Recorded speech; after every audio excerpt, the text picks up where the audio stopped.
అందరూ బాగున్నారండి. క్రితం తర్వాతి 4వ ఆదివారపు ఆరాధన కూడికకు సంఘమంతటిని ప్రభుని యేసుక్రీస్తు నామములో ఆహ్వానిస్తున్నానండి.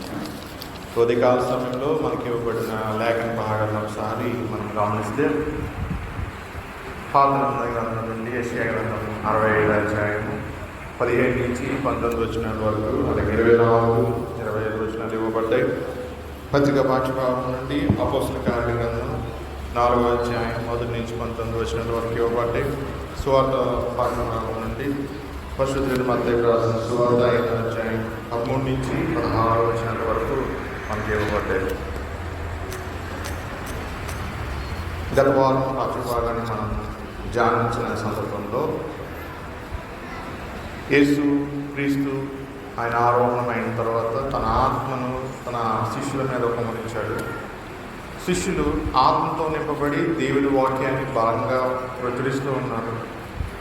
దేవుడి వాక్యాన్ని ప్రచురిస్తూ ఉన్న సందర్భంలో దేవుడు వారి చేత విశేషమైన అద్భుత కార్యాలను చేస్తూ ఉన్నాడు. ఆ సమయంలో యెరూషలేము దేవాలయంలో ప్రభు యొక్క శిష్యులు ఒక అద్భుత కార్యాన్ని యేసు నామంలో చేయడం మనము ధ్యానించుకున్నాం. మాకు కలిగిందే మేము మీకు ఇస్తున్నామని చెప్పి పేతురు, యోహానులు ఆ వ్యక్తితో చెప్పి ఆ వ్యక్తి చేతిని పట్టుకొని నజరుడైన యేసు నామంలో నువ్వు లేచి నడువు అనగానే ఆ వ్యక్తి కాళ్ళు, చేతుమడలు, నరాలు అన్నీ బలం పొందుకొని దిగ్గున లేచి నిలిచి నడిచి దేవుని స్తుతిస్తూ ఆ శిష్యులతో పాటు ఆలయంలోనికి వెళ్ళి దేవుని మహిమపరిచారంటారు. ప్రియమైన సంగమా, యేసు నామంలో స్వస్థత అనేది ఉంటుంది అని గత వారం పాఠ్యభాగంలో మనం చదువుకున్నాం. యేసు నామంలో అధికారం అనేది ఉందని గత వారం పాఠ్యభాగం ద్వారా దేవుడు మనతో మాట్లాడుతున్నాడు. భూమి మీద ఉన్న అన్ని నామాల కన్నా శ్రేష్టమైన నామం యేసు నామం. ఈ ప్రపంచంలో శక్తిగల నామం ఎవరిది మనుషుల ప్రకారం చూసుకుంటే ఏ దేశానికి ఆ దేశంలో ఎవరైతే నాయకులు ఉంటారో, ప్రధానమంత్రి కావచ్చు, లేకపోతే ఆ దేశ అధ్యక్షులు కావచ్చు. రష్యా అధ్యక్షుడు పుతిన్ బలవంతుడే, అమెరికా అధ్యక్షుడు బైడెన్ కూడా బలవంతుడే, ఇండియా ప్రధానమంత్రి మోడీ కూడా బలవంతుడే. అంటే వాళ్ళు ఏం చేయాలనుకున్న వాళ్ళు చేయగలుగుతారు, ఎవరు కూడా వాళ్ళని ఆపలేదు. మనిషికి నాశనం చేయడానికి అధికారం ఉంది. అధికారం దేనికి ఉందండి? వాళ్ళని కట్టడానికి మాత్రమే కాదు, వారిని నశింప చేయడానికి కూడా అధికారం అనేది ఉంటుంది. ఒక దేశం మీద బాంబులు వేయాలన్నా వాళ్ళు వేయగలుగుతారు, సమాధానాన్ని తీసుకురావాలన్నా తీసుకురాగలుగుతారు. కానీ ప్రభు ఏం చేస్తాడంటే తెగిపోయిన మానవ సంబంధాలను ఆయన కలుపుతూ ఉంటాడు. ఇప్పుడు ఒక కుండ పగిలిపోయింది అనుకోండి, ఆ కుండని ఎవరైనా బాగు చేయగలుగుతారా? మళ్ళీ చేయగలుగుతారా? ఒక మాట ప్రభు చెప్తూ ఉంటాడు ప్రవక్త ఇర్మియా ద్వారా యూదా ప్రజలకి. ఆయన తన వాక్కును వినిపిస్తూ ఉంటాడు, మారు మనసు పొందండి అని చెప్తూ ఉంటాడు. కానీ ప్రజలు మారు మనసు పొందకుండా, వారు చెవి ఇవ్వకుండా అవిధేయులుగా ఉన్న సందర్భం మనకి ఇర్మియా గ్రంథంలో మనకి కనబడుతూ ఉంటుంది. ప్రియమైన సంగమం, ఇర్మియా గ్రంథం 18వ అధ్యాయంలో ప్రభు ఇర్మియాతో మాట్లాడుతున్నాడు, నీవు లేచి కుమ్మరి ఇంటికి పొమ్ము, అక్కడ నా మాటలు నీకు తెలియజేస్తున్నావు. 2వ వచనం, 3వ వచనం, నేను కుమ్మరి ఇంటికి వెళ్ళగా వాడు తన సారె మీద ఎందుకంటే సారే కదండి, సారే దాని మీద మట్టి ముద్ద పెట్టినప్పుడు కుమ్మరి తనకి ఏ రీతిలో రూపం ఏర్పరచుకోవాలో ఆ రూపాన్ని కుమ్మరి ఏర్పరుస్తూ ఉంటాడు. ఇక్కడంట కుమ్మరి ఆ రీతిగా పనిచేస్తూ ఉన్నాడంట. పని చేయుచుండెను అని మాట అక్కడ రాయబడుతుంది. 4వ వచనం, కుమ్మరి జిగటమట్టితో చేయుచున్న కొండ వాడి చేతిలో విడిపోగా ఆ జిగటమన్ను మరలా తీసుకుని కుమ్మరి తనకు ఇష్టమైనట్టుగా మరేకుండా ఇప్పుడు కుండ కుమ్మరి చేస్తూ ఉండట విడిపోయిందంట. కానీ మరలా కుమ్మరి ఆ మట్టి తీసుకుని ఇంకో కొండ చేసాడంట. ప్రభు ఇప్పుడు ఆ దృశ్యాన్ని ఇశ్రాయేలు ప్రజలకి, యోధా ప్రజలకి చెప్పమని ఆయన ఒక మాట అంటున్నాడు. ఇశ్రాయేలు యోధా ప్రజలతోటి ఏమంటున్నాడంటే, అంతటి యెహోవా వాక్కు నాకు ప్రత్యక్షమై ఎలాగూ సెలవిచ్చెను, ఇశ్రాయేలు వాళ్ళారా, ఈ కుమ్మరి మంటికి చేసినట్లు నేను మీకు చేయలేనా? ఇదే యెహోవా వాక్కు. జిగటమన్ను కుమ్మరి చేతిలో ఉన్నట్టుగా ఇశ్రాయేలు వాళ్ళారా, మీరు నా చేతిలో. ఇప్పుడు ఒక జీవితం అయిపోయిందండి, నువ్వు మరలా వెనక్కి వెళ్ళి నాకు ఆ జీవితం కావాలంటే రాదు. దేవుడు ఏం చేస్తాడంటే ఆనందాన్ని తీసుకోడు, మళ్ళీ ఒక నూతన జీవితాన్ని ఇస్తాడు, ఒక నూతన షేప్ ఇస్తాడు, నూతన ఆకారం. కుండా వెళ్ళిపోతే మళ్ళా అందరూ ఇంకొకటే రావాలి, వేరే ఇస్తూ ఉంటాడు ప్రభు. జీవితం కూడా అంతే. జీవితం అయిపోతే జీవితాన్ని ప్రభు మరలా కడతాడు. ఇల్లు కూలిపోయింది అనుకోండి, మళ్ళీ అయితే కట్టాలి. ప్రభు ఒక జీవితాన్ని ఆ రీతిగా సరి చేస్తూ ఉంటాడు. ఇవన్నీ చేయడానికి ఎవరికి అధికారం ఉంటుంది? మానవుడికి అధికారం ఉంటుందా? మానవుడికి అధికారం ఉండదు. దేవుడికి మాత్రమే అధికారం ఉంటుంది. ఈరోజు ఉదయకాల సమయంలో ప్రభు ఆ రీతిగా తన బిడ్డలతో మాట్లాడుతూ ఉన్నాడు. శ్రమలో ఉన్న తన ప్రజలతోటి, దుఃఖంలో ఉన్న తన ప్రజలతోటి, దిగులు విచారంలో ఉన్న తన బిడ్డలతోటి ప్రభు ఏమని మాట్లాడతాడంటే, ప్రియమైన సంగమా, ఈ రీతిగానే చెప్తున్నాడు, ఇశ్రాయేలు వాళ్ళారా, ఈ కుమ్మరి మంటికి చేసినట్టు నేను మీకు చేయలేను. నూతన జీవితాన్ని ఇస్తూ ఉంటాడు ప్రభు. ఇప్పుడు పాత సామెత ఉంటుంది, కవిత్వం. ఆ కవిత్వాల్లో ఏమని రాస్తూ ఉంటారు? ఒక మాయా లోకాన్ని చూపిస్తూ ఉంటారు, ఒక మాయా ప్రపంచాన్ని చూపిస్తూ ఉంటారు. మరో ప్రపంచం అని పేరు పెడతారు దానికి. ఆ మరో ప్రపంచంలో ఏముంటుందంట? సంతోషం ఉంటుందంట, ఆనందం ఉంటుందంట, అందరూ స్వేచ్ఛ సమాప్రాత్వంతో ఉంటారంట, అందరూ సమానంగా ఉంటారంట. ఎవరు గొప్పవారు ఉన్నారంట? గొప్పవారు ఉన్నారంట, ధనవంతులు ఉన్నారంట, పేదవారు ఉన్నారంట. ఇదొక మరో ప్రపంచం, ఊహాలోకం. కమ్యూనిస్టులు ఈ సిద్ధాంతంలో ప్రారంభంలో అనేకమైన ఉద్యమాలు చేసి అనేక దేశాల్లో ఈ కమ్యూనిజాన్ని తీసుకొచ్చారు, కానీ ఆ కమ్యూనిజం అనేది కూలిపోయింది. ప్రేమైన సంగమా, ఈ లోకంలో ఏది కూడా మరో ప్రపంచాన్ని సృష్టించలేవు సరి కదా, హానికరమైన సమాజాన్ని అవి తయారు చేస్తూ ఉంటాయి. అయితే ప్రభు ఏం చెప్తారంటే, ఒక నూతనమైన కార్యం చేయబోతున్నాడు, న్యూ లైఫ్ అంటున్నాడు. నూతన ఆకాశం, నూతన భూమి. ఆది కాండం మనం చదువుతుంటే మొదటి అధ్యాయంలో మొదటి 2 వచనాలు చదువుతుంటే మనకు మాట కనపడుతుంది. బెరిషిత్ ద్వారా అనే మాటలు హెబ్రీ బైబిల్లో మనకి కనపడుతూ ఉంటాయి. ఆదియందు దేవుడంట భూమిని ఆకాశాన్ని సృష్టించాడంట. భూమిని ఆకాశాన్ని సృష్టించాడంట. భూమిని ముందు సృష్టిస్తాడా? ఆకాశాన్ని ముందు సృష్టిస్తాడా? తెలుగులో మనకి భూమి ఆకాశములు అవి మనకి అలా చెప్పబడ్డాయి, కానీ ఆకాశములు భూమి సమాయం అంటాడు హెబ్రీ బైబిల్లో. మీకు అరబిక్లో కూడా ఈ పదం ఉండొచ్చు. సమయం అంటే ఆకాశములు అని అర్థం, అరేస్ అంటే ఏంటిదని అర్థం? భూమి అని అర్థం. ప్రియమైన సంగమం, మనం జ్ఞాపకం చేసుకోవాల్సిన ఒక సత్యం ఏంటంటే, ఆది కాండం మొదటి అధ్యాయంలో దేవుడు భూమి ఆకాశాలను సృష్టించాడు. అది ఎప్పుడు సృష్టించాడు మనకు తెలియదు, ఎప్పుడో సృష్టించాడు. మనకి 7,000 సంవత్సరాల నుంచి మాత్రమే చరిత్ర ఉందని అంటారు. 7,000 సంవత్సరాలు బైబిల్ ప్రకారం 6,000 సంవత్సరాలు అవుతుంది. మనం చూసుకుంటే అబ్రహాం ముందు నుంచి, ఈ జలప్రలయం ముందు నుంచి, సృష్టి నుంచి మనం చూసుకుంటే ఒక 7,000 సంవత్సరాలు మనం లెక్కలు వేసుకుంటూ వస్తే. కానీ భూమికి వెళ్తా మనం తవ్వేటప్పుడు శిలాదాలు దొరుకుతూ ఉంటాయి. ఏంటంటే డైనోసార్ దొరుకుతూ ఉంటాయి, పెద్ద పెద్ద బొగ్గు గొర్రెలు దొరుకుతూ ఉంటాయి. బొగ్గులు ఎక్కడి నుంచి వస్తున్నాయి? పూర్వకాలంలో ఉన్న ఆ డైనోసార్ లాంటి జంతువులు, ఏ జంతువులో అవి కుళ్ళిపోయినప్పుడు ఆ బొగ్గులు అవేమవుతుంది, ఆ బొగ్గునే మనము వాడుతూ ఉన్నాం ఇంధనంగా. ఎక్కడి నుంచి వస్తుంది అది? ఎప్పుడు సృష్టించబడ్డాయి అవి? ఒక జీవి నుంచి వచ్చినాయి అని మన చిన్నప్పుడు మన పుస్తకాల్లో మనం చదువుకున్నాం కదా. ఇప్పుడు అవి ఎప్పటి నుంచి వచ్చినాయి? వాటిని పరిశోధిస్తే కొన్ని వేలు లక్షల సంవత్సరాల నుంచి అవి అలా ఉన్నాయి అని అంటారు శాస్త్రవేత్తలు. అంటే ఇప్పుడు భూమి సృష్టించబడి ఎంతకాలం అయింది మనకి తెలియదు, ఎంతకాలం అయిందో. కానీ మొదటి మనం చూస్తూ ఉన్న సందర్భంలో మొదటి వచనంలో పరిశుద్ధాత్మ దేవుడు తన గ్రంథంలో రాయిస్తున్న మాట ఏంటంటే, ఆదియందు స్టార్టింగ్లో దేవుడు సృష్టించేసాడంట. దేవుడు భూమి ఆకాశములను సృష్టించాను అని ఉంది. సృజించాను.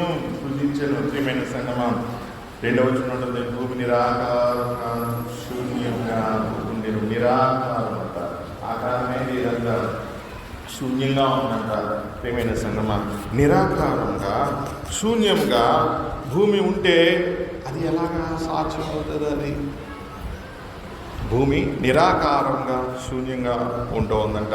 ఉదయకాల సమయంలో మనం జ్ఞాపకం చేసుకోవాల్సిన సత్యం ఏమిటంటే, మన జీవితాలు కూడా నిరాకారంగా శూన్యంగా ఉంటూ ఉంటాయి. ఎందుకు శూన్యం అయిపోతుంది, ఎందుకు నిరాకారం అయిపోతుంది అంటే పడిపోవడానికి ముందు ఏం జరుగుతుంది? పరిశుద్ధ గ్రంథంలో మనకి రాయబడిన మాట సామెతల గ్రంథంలో 16-18 మాట్లాడబడుతూ ఉంటుంది. నాశనం ముందు గర్వం పడిపోవడానికి ముందు అహంకారమైన మనసు నడుస్తుంది. నాశనానికి ముందంటే గర్వము నడుస్తుందంట, పడిపోవడానికి ముందు అహంకారమైన మనసు నడుస్తుంది. ఈ సృష్టి పదమైనప్పుడు ఉందంటే మానవుడు గర్వంతో ప్రవర్తించాడు. గర్వం అనేది దేవుడికి అసహ్యమైన క్రియ. గర్వం ఉన్నవాళ్ళే దేవుడి వైపు ముఖం తీసుకోలేరు. గర్వం ఉన్నవాళ్ళు దేవుడిని ఆరాధించలేరు. గర్వం ఉన్నవాళ్ళు దేవుడిని కనపరచలేరు. ఏమైనా సంఘం మెడమంచని తలమంచని పరిశుద్ధంగా యోధ ఇశ్రాయేలు ప్రజలకు చెప్తూ ఉంటుంది. దానికి అర్థం ఏంటంటే దేవుడి మాటకు లోబడని వారు అని అర్థం. అప్పుడే దేవుడు ఏం చేస్తాడంటే పాప సృష్టిని తీసుకొస్తాడు, తీర్పుని ప్రకటిస్తూ ఉంటాడు. యెషయా 45 మనం చదువుకున్న భాగాన్ని చూస్తే మొదటి నుంచి మనం చదువుకున్న సందర్భంలో 16వ వచనం వరకు అక్కడ మనకి ఇవ్వబడుతున్న మాటలను గమనిస్తూ ఉన్నప్పుడు దేవుడు తీర్పును ప్రకటిస్తూ ఉన్నాడు, రక్షణని ప్రకటిస్తూ ఉన్నాడు. జడ్జ్మెంట్ అండ్ సాల్వేషన్ ఈ రెండు చూపిస్తూ ఉన్నాడు. తీర్పు విధిస్తూనే రక్షణను, డెలివరెన్స్, విడుదల అన్నమాట, విడుదల పరుస్తూ ఉన్నాడు. అంటే శిక్షించేవాడు ఎవరు? దేవుడే. వారిని శిక్షలో నుంచి బయటకు తీసుకుని వచ్చేవాడు ఎవరు? దేవుడే. తీర్పు మరియు శిక్ష అందరూ కూడా పాపమేనండి. లోకంలో పాపం చేయని నరుడు ఎవరు కూడా లేరు ఈ ప్రపంచంలో. కానీ వారి జీవితాన్ని దేవుడు మరలా దాన్ని నూతనమైన జీవితంగా ఆయన చేయగలుగుతూ ఉంటాడు. మనం యెషయా చదువుతూ ఉంటుంటే 40 చివరి వరకు చదువుతూ ఉంటుంటే న్యూ బిగినింగ్ అనమాట. మళ్ళా దేవుడు సృష్టి కార్యాన్ని ఆయన అక్కడ చేస్తూ ఉన్నాడు. ఎక్కడ సృష్టి కార్యం? మానవ జీవితంలో ఆయన చేస్తున్న ఒక సృష్టి కార్యం. జీవితంలో ఓడిపోయిన వాళ్ళు ఉంటారు, వాటికి చెందిన వాళ్ళు ఉంటారు, అన్ని పోగొట్టుకున్న వాళ్ళు ఉంటారు, కోట్ల వాళ్ళది ఆస్తులు పోగొట్టుకున్న వాళ్ళు ఉంటారు, బంధువులు పోగొట్టుకున్న వాళ్ళు ఉంటారు, కుటుంబ సభ్యులను పోగొట్టుకున్న వాళ్ళు ఉంటారు, సొంత వాళ్ళే విడిచిపెట్టేసిన వాళ్ళు ఉంటారు, లేకపోతే అందరిని విడిచిపెట్టేసి అందరికీ దూరం అయిపోయి ఒంటరిగా మిగిలిపోయిన వాళ్ళు ఉంటారు. వాళ్ళు కూడా వాళ్ళని దగ్గరికి తీసుకొని వెళ్ళే పరిస్థితుల్లో కూడా ప్రజలు ఉంటూ ఉంటారు. ఈ జీవితాలన్నీ ఏంటంటే ఆడిపోయిన సృష్టికి అది ఒక మూల కారణంగా మనకి కనబడుతున్నాయి. పాపం అనేది ప్రవేశించిన సందర్భంలో తీర్పు అనేది జీవితాల్లోనికి ప్రవేశిస్తుంది. కానీ తీర్పు అనంతరము మనకి దేవుడు తన కనికరాన్ని చూపే దేవుడే అన్నాడు. ఆయన కనికరాన్ని చూపకపోతే మనం నశించిపోతామని పరిశుద్ధ గ్రంథం మనకి తెలియజేస్తుంది. ప్రియమైన సంగమం, ఈ రాత్రి ఉదయకాల సమయంలో ప్రభు ఒక మాట ఏమంటున్నాడంటే 65వ అధ్యాయంలో మొదటి వచనంలో కోపంలో ఒక మాట అంటూ ఉన్నాడు. 65వ అధ్యాయం మొదటి వచనంలో, నా యొక్క విచారణ చేయని వారిని నా దర్శనం నాకు రానిచ్చింది, నన్ను వెతకని వారికి నేను దొరికింది. దేవుడు అంట ఆయన అస్సలు విచారణ చేయని వారికి, ప్రార్థించని వారికి అంట ఆయన దొరికాడంట. విచారణ చేయని వారికి ప్రభుని చెందిన ఏంటి అని అడగాలను అలా అడగన వాళ్ళకి దేవుడు దొరుకుతూ ఉన్నాడట. నేనున్నాను, ఇదిగో నేనున్నాను అని నా పేరు పెట్టబడిన జనంతో ఆయన చెప్తున్నాడట. నేనున్నాను అని అవుతా అన్నాడు ఆయన. ఒకసారి తీయండి నిర్మాణ గ్రంథం మనం చదువుకున్న సందర్భంలో 3వ అధ్యాయంలో మండుచున్న పొదలో దేవుడు మోషేతో మాట్లాడుతూ ఉన్నాడు. తన నామాన్ని బయలుపరుస్తూ ఉన్నాడు. ఆ నామము తరతరాలకి కూడా జ్ఞాపకార్థ నామని ప్రభువు మోషేకి తెలియజేస్తూ ఉన్నాడు. తన ప్రజలకు ఆ నామమును తెలియచేయడానికి దేవుడు చెప్పమన్న మాటలు ఇక్కడ మోషే భక్తుడు వాడుతూ ఉన్నాడు. 14వ వచనం, అందుకు దేవుడు నేను ఉన్నవాడును అనువాడునైనానని మోషేతో చెప్పిన, మరియు ఆయన ఉండునని వాడు మీ అందరిని పంపదని మీ ఇశ్రాయేలుతో ఉండును అనువాడట. అయ్యా నేను ఉన్నాను అనేది ప్రభు యొక్క నామం. ఉన్నావా అని పాటలు పాడతారు. చిన్నప్పుడు అమలాపురంలో మా చర్చలు ఉన్న పాండ్రంగ హోటల్ అని ఉండేది. శ్రీకన్య హోటల్స్ అని పెద్ద పెద్ద హోటల్స్ ఉంటే చూసారండి. ఆ హోటల్ వాళ్ళదనమాట. ఫస్ట్ మన చర్చలు ఉండ పెట్టుకున్నారు బిజినెస్. అది వాళ్ళు రోజు పొద్దున్నే 4-5 పెట్టేసి ఉన్నావా అసలు ఉన్నావా అని ఒక పాట అనమాట. కానీ ప్రభు ఏమంటాడంటే నేను ఉన్నాను అంటాడు. ఆయన పేరేంటి? నేను ఉన్నాను. 14వ వచనం, నేను ఉన్నవాడు అనువాడునై ఉన్నానని మోషేతో చెప్పాను, మరి ఆయన ఉండునని వాడు మీ అందరికి నన్ను పంపిణీ ఇశ్రాయేలుతో ఇంకొక మాట చెప్తున్నాడు 15వ వచనంలో, మరియు దేవుడు పోషించను మీ పితరుల దేవుడైన యెహోవా అనగా అబ్రహాము దేవుడు, ఇస్సాకు దేవుడు, యాకోబు దేవుడైన యెహోవా మీ అందరూ నన్ను పంపనని నీవు ఇశ్రాయేలుతో చెప్పవలెను. నిరంతరము నా నామం ఇదే, తరతరములకు ఇది నా జ్ఞాపకాలు కదా. ఏమంటాడు ప్రభు? నిరంతరం కూడా నా నామం ఇదే అంటున్నాడు. తరానికి కూడా ఇదే నా నామం అంటారు. ఆయన నామము మారదట. మారని దేవుడు ఆయన, మారని దేవుడు. నువ్వు నేను మారిపోతాం కానీ మన దేవుడు మారడండి. మాట ఇచ్చిన వాడు నెరవేర్చుకుంటా ఉండడు. మా ఫలించిన వాడు యెహోవా, దాన్ని నెరవేర్చేవాడు కూడా ఆయనే. ఆయన నామం యెహోవా. నిజమైన సంగమం ఆయన ఈ సృష్టి కార్యాన్ని ఆయన జరిగిస్తూ ఉన్నాడు. గొప్ప నామం అది. ఆయన అంటూ ఉన్నాడంట తన నామం తెలియని వారితో, నేనున్నాను, ఇదిగో నేనున్నాను అని నా పేరు పెట్టబడింది అంత తెలుస్తున్నాడు. అలా చెప్పినందువల్లనే కదా దేవుడు మనం అందరం కూడా ఆలయంలో కూర్చొని దేవుని నామంలో ఆయన బిడ్డలంతా పిలవబడుతున్నాం. ఒకవేళ ఆయన ఆ రీతిగా నేనున్నాను అని మనతో చెప్పకపోతే ఈరోజు నువ్వు నేను ఆలయంలో మనం ఉండేవాళ్ళమా? ప్రియమైన సంగమా, ఒకరికి చెందవలసిన ఆశీర్వాదం ఇంకొకరికి చెందుతూ ఉందంటే అవిధేయత కనబడుతుంది. ఇశ్రాయేలు యూదా ప్రజల యొక్క అవిధేయత, దేవుడిని ఆరాధించుకుంటారు. బయలుదేవతలు, నస్వరూప దేవతలను, మెషిన్ ఈ మెలిక్ దేవతలను మీరు ఆరాధించడంతో దేవుని సంగమా, అమ్మోనియన్ దేవతలు, మోయాబీల దేవతలు, ఫిలిస్తీన్ దేవతలు, సిరియా దేవతలు, అష్షూరు దేవతలు, ఐగుప్తు దేవతలను మీరు పూజించడంతో దేవుడు ఏం చేస్తూ ఉన్నాడు? తన యొక్క రక్షణను అన్యులకి కనపరుస్తూ ఉన్నాడు, అన్యులకి చూపిస్తూ ఉన్నాడు. దాని కోపం అది. నా బిడ్డలను తోసివేశారు కాబట్టి రోషం కలిగిన దేవుడు తన బిడ్డలకి రోషం కలిగించడానికి అన్యులకి తన నామాన్ని ప్రకటిస్తూ ఉన్నాడు. ప్రియమైన సంగమా, మనకు అదే భావం మనకి ఇక్కడ కనబడుతూ ఉంది. అయితే పరిశుద్ధ గ్రంథం ఏమని చెబుతుందంటే తన బిడ్డల గురించి యెషయా గ్రంథం 43వ అధ్యాయం 7వ వచనాన్ని మనం గమనించినప్పుడు ఒకసారి చదవండి. పరిశుద్ధ గ్రంథం యెషయా గ్రంథం 43వ అధ్యాయం 7వ వచనంలో, నా మహిమ నిమిత్తము నేను సృజించిన వారిని ఏమంటున్నాడండి? నా మహిమ నిమిత్తం నేను సృజించిన వారిని, నా నామము పెట్టబడిన వారిని అందరినీ తెప్పించుము. నేనే వారిని కలుగ చేసి తిని వారిని పుట్టించిన వాడను నేనే. నేనే అంటున్నాడు. నేనే ఎవరు చూస్తున్నాడు? శిక్షించబడి దేవుడి సన్నిధానం కోలువేయబడిన ప్రజలతోటి శత్రువుడు బంధించారు ఈ ప్రజల్ని. బబులోను చెరలో, అసిరియా చెరలో ఉన్నారు, బబులోను చెరలో ఉన్నారు. వారితో ప్రభువు చెప్తూ ఉన్నాడు ఆ ప్రజలతోటి. ఏమని చెప్తున్నాడంటే, నా మహిమ నిమిత్తం నేను సృష్టించిన వారిని, నా నామం పెట్టబడిన వారిని అందరినీ తెప్పించుము. నేనే వారిని కలుగజేసి తిని వారిని పుట్టించిన వాడును నేనే. కన్నులుండి అంధులైన వారిని, చెవులుండి బెదరులైన వారిని తీసుకుని తన బిడ్డలతో చెప్పి, తన బిడ్డలు ఎటువంటి వాళ్ళంట? కన్నులుండి అందులైన వారంట, చెవులుండి బదిలైన వారు. చెవులుండి కూడా వినపడమంట ఆయన బిడ్డలకి, కన్నులుండి కూడా ఆయన బిడ్డలకి చూపు లేదంట.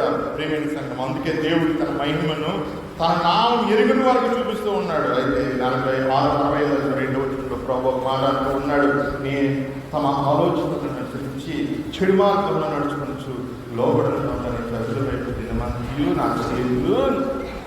నా చేతులు చాపుచూ ఉన్నానంట. సిలువ గుర్తు మనకి కనబడుతూ ఉంటుంది. ఈ 2 చేతులు చాపుతున్నట్టు ఉంటుంది. చేతులు చాపుతూ ఉన్నాడంట. ఆయన చేతులు చాపి చాపి చాపి ఏం చేశాడంటే సిలువ మీద మేఘంతో కొట్టుకున్నాడంట. ఎందుకంటే అప్పటికైనా తన ప్రజలు తనను చూసి పాప క్షమాపణ పొందుతారేమో, పశ్చాత్తాప పడతారేమో, మీ కొరకే నా కుమారుడిని పంపానని చెప్పి ప్రభు సిలువను చూపిస్తూ ఉన్నాడు. ప్రియమైన సంగమా, ఏమంటున్నాడంటే ప్రభు తమ ఆలోచనలను అనుసరించి చెడు మార్గంలో నడుచుకోవచ్చు, లోబడని ప్రజల వైపు దినమంతా నా చేతులు చాపుతున్నాను. లోబడని ప్రజల వైపు దేవుడు దినమంతా చేతులు ఆయన చాపుతూ ఉన్నాడంట. ఒక మాట ఇక్కడ రాస్తూ ఉన్నాడు 43లో, ఇశ్రాయేలు ప్రజలు ఏ రీతిలో ఉన్నారు. దేవుని ప్రజలమైన మనం కూడా కొన్ని సందర్భాల్లో మనం చేసే తప్పిదాలు కూడా ఆ రీతిగా ఉంటాయి. 3వ వచనంలో, వారి కోటలలో బలియాగం అర్పించు, ఇటికెల మీద కోపం వేయుదురు, నా భయం లేకుండా జీవనాకులు నా భయం లేక. దేవుని బిడ్డలు దేవుణ్ణి ఆరాధించాలండి, హోమాలు ఎందుకు చేయాలి, త్యాగాలు ఎందుకు చేయాలి? వాళ్ళు అదే పనులు చేస్తూ ఉన్నారట. ఏమనంటే వారి తోటలలో బలి అర్పణను అర్పించు, ఇటికెల మీద ధూపము వేయించు అనే మాట కనపడుతుంది. వేయుదురు నా భయం లేక నాకు నిత్యము కోపం కలుగు చేయించున్నారు. మనం దేవుడికి భయం చూపించకపోతే ఆయన కోపం మంట ఏ రీతిగా రగులుతూ ఉంటుందో ఆ రీతిగా మంట అనేది రగులుతూ ఉంటుందంట. ప్రేమైన సంగమా, మనం ఏం చేయాలో చదువుకుంటా మన కిందకి వెళ్తూ ఉంటే ఒక మాట అంటాడు ఆలోచనలో, నా యుద్ధ గ్రంథంలో అది రాయబడి ఉన్నది ఏంటంట, ప్రతీకారం చేయక నేను మౌనంగా ఉన్నాను, నిశ్చయముగా వారు అనుభవించినట్టు నేను వారికి లోబడి పిల్లల మీదకి దేవుడు ప్రతీకారం చేస్తాడంట. వారు అనుభవించినట్లు వారికి దోషించిన వారి మీద మోపుతాడంట. ఇప్పుడు ప్రభు మనం చదువుతూ ఉన్న ఈ భాగంలో మనం కిందకు వచ్చే సమయంలో 16వ వచనం దాకా కూడా మనం చదువుతుంటే తీర్పుతో పాటు దేవుని బిడ్డలకి ఆశీర్వాదాన్ని ఆయన ఇస్తూ ఉన్నాడు. 9వ వచనం వచ్చేటికి అక్కడ ఏమంటాడంటే, యాకోబు నుండి సంతానమును యోదాంజన పర్వతంలో స్వాధీనపరుచుకోని వారిని పుట్టించేదను, నేను ఏర్పరుచుకున్న వారు దాన్ని స్వతంత్రించుకుందరు, నా సేవకులు అక్కడ నివసించేదరు. బబులోను చెరకు వెళ్ళిపోయారు ప్రజలు, దేవుడి శిక్షణ అనుభవించారు. చెరకు వెళ్ళిపోయిన తర్వాత దేవుడు ఇప్పుడు వారికి ఆశీర్వాదాలు ఇస్తూ ఉన్నాడు. ఎందుకంటే మనం తప్పు చేసినప్పటికీ కూడా మన దేవుడు వైపు మన ముఖాన్ని తిప్పుకొని ఆయన్ని మనం ఆరాధించినప్పుడు, ఆయన్ని మనం స్తుతించిన సందర్భంలో ప్రభు మన ఎడల కనికరం చూపేవాడు. మనం విడిచిపెట్టిన ఆశీర్వాదాలు ఏవైతే ఉన్నాయో అవన్నీ దేవుడు మనకి తిరిగి మరలా ఇస్తాడంట. మరలా మనం స్వతంత్రించుకుంటామంట. అందుకనే 9వ వచనంలో ఇక్కడ ఏమన్నాడంటే, నేను ఏర్పరుచుకున్న వారు దాన్ని స్వతంత్రించుకుందరు, స్వాధీనపరుచుకుంటా, స్వతంత్రించుకుంటా, నివసించుట. ఈ 3 పదాలు ఎప్పుడు కూడా దేవుడు మనకి ఇచ్చిన ఆశీర్వాదాన్ని గుంజుకోవాలండి, స్వాధీనపరచుకోవాలి, యుద్ధం చేయాలి, స్వాధీనపరచుకోవాలి. నాది అని సాతాను దగ్గర నుండి మనం తీసుకోవాలి, స్వాధీనపరచుకోవాలి, ఇది నాది అని ప్రకటించాలి, అక్కడ నివసించాలి. ఆశీర్వాదం ఆ రీతిగా ఉంటుంది. దేవుడు నీకు ఇస్తున్నాడంటే నువ్వు దాన్ని తీసుకోవాలి దాన్ని. కానీ సాతానికి అప్పగించినప్పుడు అది బంధించబడుతుంది. నీ జీవితం కూడా అంతే. నీ జీవితాన్ని సాతానికి అర్పించిన సందర్భంలో సాతాను చేతిలో బందీగా ఉంటుంది. కానీ నువ్వు చేయవలసింది ఏంటి, ఇది నా జీవితము, ప్రభు నాకు ఇచ్చిన ఆశీర్వాదం, నువ్వు దాన్ని తిరిగి తీసుకోవాలి. ప్రేమైన సంగమా, అందుకనే 10వ వచనం 9, 10 ఎన్ని చదువుతూ ఉంటే ఆశీర్వాదాలు కనపడుతూ ఉంటాయి, ఆశీర్వాదాలు కనపడుతూ ఉంటాయి. లోబడిన వారికి తీర్పును కూడా ప్రకటిస్తూ ఉన్నాడు. అదే సందర్భంలో లోబడిన పిల్లలకు ఆశీర్వాదాలను ఇస్తూ ఉన్నాడు. ఇస్తూ ఉన్న సందర్భంలో ఏ జీవితాలు అయితే విలపిస్తూ ఉన్నాయో 14వ వచనంలో మాట అంటున్నాడు, నా సేవకులు హృదయానందం చేత కేకలు వేసేదరు, కానీ మీరు చింతాక్రాంతులై ఏడ్చేదరు, మనోదుఖం చేత లాభించేదరు. దేవుడి బిడ్డల్లో అవధేయులైన వారు ఉంటారు, శిక్షించబడిన తర్వాత కూడా లోబడిన వారు ఉంటారు. వారికి ప్రభు చెప్తున్న మాట అంట ఏమిటనంట, చింతాక్రాంతులై ఏడ్చేదరు అంటున్నాడు, మనోదుఖం చేత లాభించేదరు అంటున్నాడు. కానీ లోబడిన వారికి అంట దేవుడు ఆశీర్వాదాన్ని ఇస్తాడంట. 16వ వచనంలో ఒక అద్భుతమైన మాట చెప్తున్నాడు. ఏంటంటే, దేశంలో తనకు ఆశీర్వాదము కొలుగవలనని కోరువాడు నమ్మదగిన దేవుడు తన్ను ఆశీర్వదింపవలనని కోరుకోవాలంట. నువ్వు ఆశీర్వాదం పొందాలి అని అంటే నమ్మదగిన దేవుడు నీకున్నాడు, ఆయన నిన్ను ఆశీర్వదించాలి అని నువ్వు కోరుకోవాలంట. కోరుకోవాలి, నీ దగ్గరే ఉంది. నువ్వే చేయాలని వాక్యం చెప్తుంది. ప్రభా నన్ను దీవించు అని నువ్వు అడగాలని ఉదయకాల సమయంలో ప్రభు చెప్తున్నాడు. ఒక మాట అంటున్నాడు 16లోనే, దేశంలో ప్రమాణం చేయవాడు నమ్మదగిన దేవుని తోడని ప్రమాణం చేయను, పూర్వము కలిగిన బాధ నా దృష్టికి మరవబడును, అవ నా దృష్టికి. ప్రభు ఏమంటాడంటే, పూర్వము నువ్వు శిక్షించబడిన దినాల్లో నువ్వు అనుభవించిన బాధలు, నీ శ్రమలు అవన్నీ కూడా దేవుడు మర్చిపోతాడంట. అవి నా దృష్టికి మరుగవును అంటున్నాడు ఆయన. ఇప్పుడు కారు మీద వైపర్ ఉంటుందండి, వర్షం పడ్డప్పుడు వైపర్ తుడి చేస్తూ ఉంటుంది, మట్టి పడ్డప్పుడు కూడా మనం వైపర్తో ఆన్ చేసుకుంటాం కదా, క్లీన్ చేస్తాం కదా ఆ గ్లాస్ని. ఇప్పుడు జీవితాలు కూడా అంతే. ప్రభు అంట మర్చిపోయేలా చేస్తాడంట ఆయన ఆ బిడ్డలకి. అలాగే తను కూడా మర్చిపోతాడంట. ఏం మర్చిపోతాడు? ప్రజలు చేసిన పాపాలను. ఎప్పుడు వీరు తిరిగి దేవుని సన్నిధానానికి వచ్చిన సందర్భంలో, ఇప్పుడు ఆదికాండం 1 మనం చదివినప్పుడు భూమిని ఆకాశాన్ని సృష్టించాడు, కానీ భూమి నిరాకారంగా ఉందంట, శూన్యంగా ఉందంట. కారణం ఏంటంటే పాపం వలన భూమి నాశనం అయిపోయింది, పతనం అయిపోయింది, సృష్టి వెలుగుని కోల్పోయింది, చీకటితో నిండిపోయింది. దేవుని ఆత్మ జలముల మీద అల్లాడుతున్నది. జలములు అంటే నీరు కష్టానికి సాదృశ్యంగా ఉంది, కన్నీరికి సాదృశ్యంగా ఉంది, భూమిని సృష్టమైతే ప్రేమైన సంగమా. ఇప్పుడు ప్రభు అంట ఆయన నీటి మీద ఎగురుతూ ఉన్నాడు. ఆయన వచ్చి అలా ఉన్నాడు. పక్షి ఎగురుతూ ఉంటుంది కదండి, హావరింగ్ అంటారు, పక్షి అలా ఉంటుంది. ప్రభు అంట నీటి మీద అలా ఉన్నాడంట, చూస్తూ ఉన్నాడు. భూమి చూసి ఆయన ఏమంటాడంటే వెలుగు కలుగుగా కానీ వెలుగు కనిపించిందంట. అక్కడ వెలుగు మంచిదని దేవుడు చూసాడంట. వెలుగు కలుగుగా కానిగానే వెలుగు ప్రత్యక్షమైందంట. ఇప్పుడు దేవుడు ఏమని అంటున్నాడంటే పూర్వం కలిగిన బాధలను నేను మర్చిపోతూ ఉన్నాను అని 17 వచనం అంటున్నాడు. ఇదిగో నేను క్రొత్త ఆకాశమును క్రొత్త భూమిని సృజించుచున్నాను. క్రొత్త ఆకాశమును క్రొత్త భూమి, న్యూ లైఫ్ అంట, న్యూ హెవెన్, న్యూ అర్త్ అన్నమాట. రిమైన్స్ అన్నమాట. కొత్తది పాతి మర్చిపోవాలంట, వదిలేస్తాడు దేవుడు. ఇక్కడ నువ్వు ఎన్ని అడిగినా దాన్ని ఎవరు తిరిగి గతంలో చేసింది ఏమీ గుర్తుండవు ఎవరికి కూడా. దేవుడు కూడా గుర్తుపెట్టుకోడు అనుకోవద్దు నువ్వు. దేవుడు గుర్తుపెట్టుకుంటాడు. గతంలో చేసిన మంచి పనులను బట్టి నీ జీవితానికి ఆయన మేలు చేసి దేవుడే ఉంటాడు, మేలు చేయకూడే ఉంటాడు. గతంలో పాపాలను మర్చిపోయాడని చెప్పి మరలా అదే పాపాలు చేస్తే దేవుడు ఆశీర్వాదాన్ని తీసివేస్తూ ఉంటాడు. ఏమైనా సంగమా, మనం జ్ఞాపకం చేసుకునవలసిన సత్యం ఏమిటంటే నీ జీవితం క్రొత్త ఆకాశంగా క్రొత్త భూమిగా అది మారాలి అని అంటే నీ చేతిలోనే ఉందని చెప్తున్నాడు ప్రభు. నీ చేతిలో, నీ జీవితంలో ఉన్న గర్వాన్ని పక్కన పెట్టుకోవాలి. నీ మనసులో ఉన్న చెడు ఆలోచనను పక్కన పెట్టుకోవాలి. నీ మాటలో ఉన్న చెడు మాటలు నువ్వు పక్కన పెట్టుకోవాలి. అవిధేయతనే పాపాన్ని నీ జీవితంలో నువ్వు తీసివేసుకోవాలని ప్రభు చెప్తూ ఉన్నాడు. నీ జీవితం మరలా కట్టబడాలంటే ఎలా కట్టబడుతుంది? ప్రభు నీకు ఒక వాగ్దానం ఇవ్వాలంటే ఏ విధంగా నీకు వాగ్దానం ఇవ్వబడుతుంది, ఏ సమయంలో ఇవ్వబడుతుంది? నువ్వు తిరిగి రావాలి. గర్వాలు పాఠ్య భాగం చదువుకుంటే తగువైన కుమారుడు నేను లేచి నా తండ్రి వద్దకు వెళ్ళి, తండ్రి పరలోకంలో నీకు వ్యతిరేకంగా నేను పాపం చేశాను, నీ పనివారిలో కూలివారిగా నన్ను పెట్టుకో, నీ కూలివారిలో అని దేవుడిని తన తండ్రిని బ్రతిమాలాడతాను అని అనుకుని వెళ్ళాడంట. ఇతనైతే అక్కడికి వెళ్ళాడు. తండ్రి అతను చూసి పరిగెట్టుకుని అతన్ని కౌగులించుకుని ఏడ్చి ముద్దు పెట్టుకున్నాడంట. ప్రియమైన సంగమా, తండ్రితో చెప్తున్నాడు, నేను పరలోకానికి నీకు వ్యతిరేకంగా పాపం చేశాను. ప్రియమైన ఆ మాట చెప్పాలి ప్రభుతో. చెప్పినప్పుడు ఏమవుతుందంటే ఆయన కొత్త ఆకాశాన్ని కలుగు చేస్తాడంట, కొత్త భూమిని సృష్టిస్తాడంట. ఆల్రెడీ భూమి ఉంది అక్కడ. ఇప్పుడు దేవుడు నీటిని తీసివేస్తున్నాడు, ఆరిన నేలను తీసుకొస్తున్నాడు, చీకటిని తీసివేసి వెలుగునిస్తూ ఉన్నాడు, ఆరిన భూమిని ఇస్తూ ఉన్నాడు, నీరుని వేరు చేశాడు, ఆకాశంలో ఆయన జలాలను పెడుతున్నాడు, భూమి మీద సముద్రాలను పెడుతూ ఉన్నాడు, ఆరిన నేలను కూడా పెట్టాడు.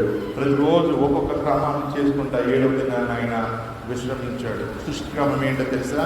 పడిపోయిన దాన్ని మరలా బాగు చేయడమే సృష్టి క్రమం. దేవుడు బాగు చేశాడు. సాతాను గడ మళ్ళీ వచ్చేసాడు తోటలోకి. ఏం చేశాడు అక్కడ? మరలా మానవుడిని పడగొట్ట వేశాడు. అంతకుముందు సృష్టి ఏం జరిగిందో మనకి తెలియదు, అంతకుముందు సృష్టిలో ఏముందో కూడా మనకి తెలియదు. మనకు తెలిసిన చరిత్ర ఆదాము చరిత్ర నుంచి మనం జ్ఞాపకం చేసుకోవాల్సిన ఒక సత్యం ఏమిటంటే ప్రభువు ఈ ఉదయకాల సమయంలో తన బిడ్డలకు ఆయన ఇస్తున్న వాగ్దానము క్రొత్త ఆకాశం లాంటి ఆకాశంతో కూడిన ఆశీర్వాద వర్షాన్ని ఇచ్చే దీర్ఘకాలమైన జీవితాన్ని ఇస్తానని వాగ్దానం చేస్తున్నాడు. ప్రేమైన సంగమం, నీ జీవితాన్ని మరలా సృజిస్తాను అని చెప్పి ఇక్కడ ఆయన వాగ్దానం చేస్తూనే ఉంటాడంటే 17వ వచనంలో మునుపటివి మరువబడును, జ్ఞాపకం నాకు మరువబడతాయి అంటారు. మునుపటివి అదే ఆలోచనలు ఉంటాయి కొంతమందికి. చేసిన తప్పుదాలు మరలా మరలా మరలా మరలా జ్ఞాపకం వస్తూ ఉంటాయి. ఆ జ్ఞాపకం చేసేది ఎవరంటే సాతాను అనమాట. సాతానికి నువ్వు చోటించిన సందర్భంలో ఆలోచనలు అనేవి నీ జీవితాన్ని అతలాకుతలం చేస్తాయి. నువ్వు ఆలోచనలు లోబడిపోయినప్పుడు సాతాను ఏం చేస్తే అది చేయడానికి నువ్వు పురుగొల్పబడుతూ ఉంటావు. అందుకని చెడు అలవాట్లు అనేవి మానవులకు అలవాటు అవుతూ ఉంటాయి. బానిసలకు ఎప్పుడు మారుతారు సాధన కంటే ఆ సమయాల్లోనే. ప్రియమైన సంగమా, మనం జ్ఞాపకం చేసుకోవాలి, నీ జీవితాన్ని ఆయన మార్చడని ప్రభు ఉదయకాలంలో వాగ్దానం చేస్తూ ఉన్నాడు. 18వ వచనంలో మాట అంటున్నాడు, నేను సృజించుచున్న దాని గురించి మీరు ఎల్లప్పుడూ హర్షించి ఆనందించుడి. నేను సృజించుచున్న దాని గురించి అంట మీరు ఎల్లప్పుడూ హర్షించి ఆనందించుడి. ఒక మాత్రం జ్ఞాపకం చేసుకోవాలి, శిక్ష అనుభవించేటప్పుడు శిక్ష అనుభవించాల్సిందే. ఏదైనా సరే శిక్ష అనుభవించేటప్పుడు శిక్షకి బాధ ఉంటుంది, వేదన ఉంటుంది, కన్నీరు ఉంటుంది. ప్రభు చుట్టూ గొడ్డు కడతాడు, మనకి ప్రభువే మనకి శత్రువుగా మారుతాడు. అన్ని సమయాల్లో కూడా దేవుడు తన హస్తాన్ని విడిచిపెడతా ఉంటాడు. అన్ని చోట్ల కూడా సాతాను అణచివేత గురి చేస్తూ ఉంటాడు విశ్వాసుని. కానీ మనం జ్ఞాపకం చేసుకునాలి, ఆ సమయం కొంతకాలం ఉంటుంది. ఆ సమయం ముగిసిన తర్వాత ప్రభు మరలా ఆయన హత్తుకుంటాడు. అందుకే అంటున్నాడు, నేను సృజించుతున్న దాని గురించి మీరు ఎల్లప్పుడూ హర్షించి ఆనందించి, హర్షించమని చెప్తున్నాడు, ఆనందించమని చెప్తూ ఉన్నాడు. నిశ్చయముగా నేను యెరూషలేమును ఆనందకరమైన స్థలముగాను, ఆ ప్రజలను హర్షించి వారిని గాను సృజించుచున్నాను వాగ్దానం ఇస్తున్నాడు. నిశ్చయముగా అంటున్నాడు, ఖచ్చితంగా నేను యెరూషలేమును ఆనందకరమైన స్థలంగాను. యెరూషలేం అంటే ఒకప్పుడు నీ హృదయం దేవుడి మందిరంగా ఉంది, నీ హృదయంలో దేవుడి ఆత్మ నివాసమై ఉన్నాడు. ఒకప్పుడు నీ జీవితము స్తుతి మందిరంగా ఉన్నది. కానీ ఈ దినాన నువ్వు పాప హృదయంగా, పాప తలంపులతోటి, చెడు మాటలతోటి, చెడు ఆలోచనలతోటి, లేకపోతే మోసకరమైన క్రియలతోటి నీ యొక్క హృదయాన్ని నువ్వు నింపుకుంటే దేవుడి హృదయం ఖాళీగా అయిపోయి సాతాను నిలయంగా మారిపోతుంది. అయితే ప్రభు ఏమని చెప్తున్నాడంటే, పాడి యెరూషలేం బబులోను రాజు సాతానుకి సాదృశ్యంగా ఉన్నాడు. యెరూషలేం దేవుని మందిరము, దేవుని ప్రజలు ఆరాధించే స్థలము. దేవుడు ఆ ఆరాధన స్థలాన్ని బబులోను సైన్యం చేత కూల్చివేస్తూ ఉన్నాడు. పడిపోయిన నీ మందిరాన్ని, పడిపోయిన దావీదు గుడారాన్ని ఆయన మరలా లేవనెత్తుతానని వాగ్దానం చేస్తూ ఉన్నాడు. ఈ ఉదయకాలం పాఠ్యభాగం ద్వారా ప్రియమైన సంఘం. అందుకని అంటున్నాడు, నేను యెరూషలేమును గూర్చి ఆనందించాలని అంటున్నాడు. అంతకుముందు వచ్చిన అంటున్నాడు 18లో, నిశ్చయంగా నేను యెరూషలేమును ఆనందకరమైన స్థలంగాను, ఆమె ప్రజలను హర్షించు వారిని గాను, సృజించు వారిని గాను సృజించుచున్నాను అంటున్నాడు. సృజిస్తూ ఉన్నాడంట. ఆపలేదు ఆయన సృష్టి క్రమాన్ని, ఆయన సృజించుచూ ఉన్నాడంట. సృజించుచు ఏమంటాడంట, నేను యెరూషలేముని గురించి ఆనందించాను. యెరూషలేములో దేవాలయంలో ఆకాశ నక్షత్ర సమూహాలకి మనషే ఆరాధన చేసిన సందర్భంలో దేవునికి కోపం వచ్చింది. దేవుడు వారిని విడిచిపెట్టేశాడు. ప్రియమైన సంగమా, మన జీవితాల్లో కూడా అంటే దేవునికి వాళ్ళ సహాయాన్ని సాతానికి సందర్భంలో దేవుడు మనల్ని కూడా ఆ రీతిగానే చేస్తూ ఉంటాడు.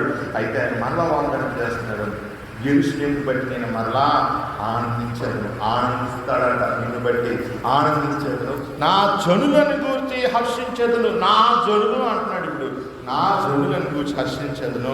రోదన ధ్వనియు విలాప ధ్వనియు ఇకను దానిలో వినపడమంట. రోదన విలాపం వినపడదంట. అందులో ప్రేమైన సంగమా, దేవుడు వాగ్దానం చేస్తున్నాడు. ఎందుకుంటుంది ఈ రోదన విలాపమా, ఎందుకు తీసివేస్తాను అంటున్నాడు.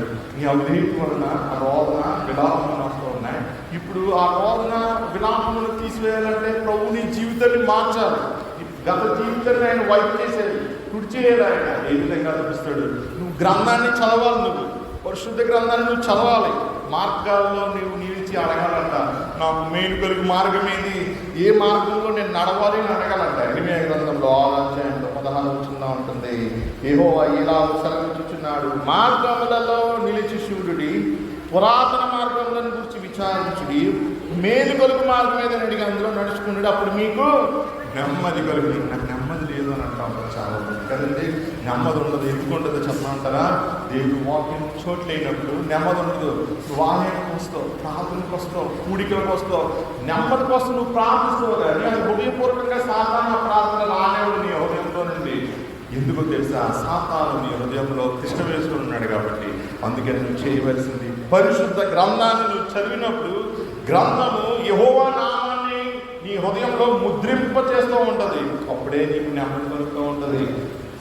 మేలు కొరకు మార్గాలు ఎక్కడ దొరుకుతాయి అంటే పరిశుద్ధ గ్రంథంలో దొరుకుతాయి. నువ్వు ఎలా నడుచుకోవాలో చెప్తూ ఉంటుంది. దేవుని వెలుగు నీ మీద ప్రకాశిస్తూ ఉంటుంది. అప్పుడు చీకటితో నిన్న భూమి మీద దేవుడు ఏమంటాడు, వెలుగు కలుగుగా అంటాడు. వెలుగు కలిగిన మాత్రాన్నే వెలుగు పుట్టిందంట. నీ జీవితం మరలా వెలుగుమయమవుతుందని దేవుడు చెప్తున్నాడు. 25-26 వచనాలు మనం గమనిస్తే ప్రభు ఏమంటాడంటే, తోడేళ్లను గొర్రెపిల్లలను కలిసి నేను 24 చూద్దాం, వారి కీలాన్న జరుగును, వారు వేడుకొనక మునుపు నేను ఉత్తరం ఇచ్చేదను, వారు మనం చేయించుకుని ఆలకించదును. వారు వేడుకొనక మునుపు అంట. నువ్వు వేడుకొనక మునిపే, నువ్వు ప్రార్థన చేయక మునిపే ప్రభు నీకు ఉత్తరం ఇస్తాడంట. ఎవరికి ఇచ్చాడు అనగా పరిశుద్ధ గ్రంథంలో దానియేలుకి ఇచ్చాడు. దానియేలుకి ఇస్తూ ఉంటాడు. ప్రార్థన చేయుతుందా మనకు కూర్చుంటాడు. దానియేలుకి వెంటనే జవాబు వస్తుంది. గబ్రియేలు దేవదూత వస్తూ ఉంటాడు దానియేలు దగ్గరికి. వర్తమానాన్ని ఇస్తాడు, దేవుని వాగ్దానాన్ని. నువ్వు ప్రార్థించక ముందే నీ ప్రార్థన వినబడింది అని అంటాడు. ప్రియమైన సినిమా దేవుడు ఆ రీతికి ఇస్తానంటున్నాడు. ఏమని అంటున్నాడు?